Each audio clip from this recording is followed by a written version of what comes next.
Jacques Cordonnier, bonjour. Bonjour. Alors première question, allez-vous rebaptiser votre mouvement Alsace-Lorraine d'abord? Non, parce que la fusion n'est pas encore faite. Je pense qu'elle ne se fera pas. Alors justement, fatalisme ou réalisme, la classe politique alsacienne et même le grand public semblent aujourd'hui se résoudre à cette fusion. Ce n'est donc pas votre cas? Non. Non, vous avez raison de dire que malheureusement la résignation est quelque chose qui prévaut chez la plupart de nos responsables politiques.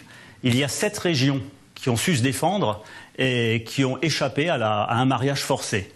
Nous ressentions déjà chez nous en Alsace que la plupart des responsables politiques s'apprêtaient à accepter une fusion et en fait il faut que nous essayions de les dissuader de se résigner et d'agir pour que cette fusion n'ait jamais lieu. Oui, alors les plus emblématiques, c'est la Bretagne et la Corse qui n'ont pas été touchés.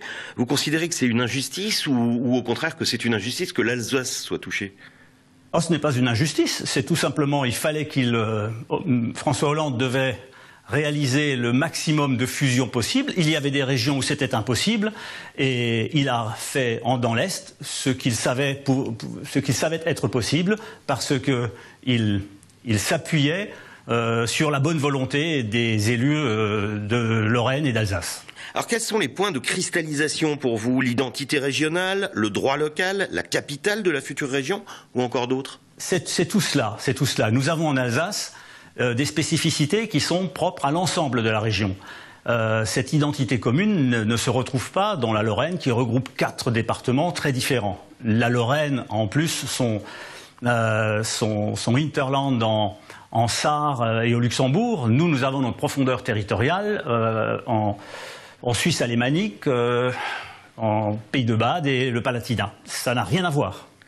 Alors, je vous le disais, le grand public semble résigné. Pensez-vous qu'une partie des Alsaciens pourrait se mobiliser, voire manifester pour défendre leur région, puisque vous pensez que ça ne se fera pas? Oui, je crois que c'est possible. La seule chose à laquelle il faudra veiller, c'est qu'on ne reproduise pas ce qui s'est passé il y a très longtemps pour le synchrotron, c'est faire une manifestation après que la mauvaise décision contre l'Alsace ait été prise. Donc là, si manifestation il doit y avoir, si une résistance doit s'organiser, il faut que ça se fasse dès demain.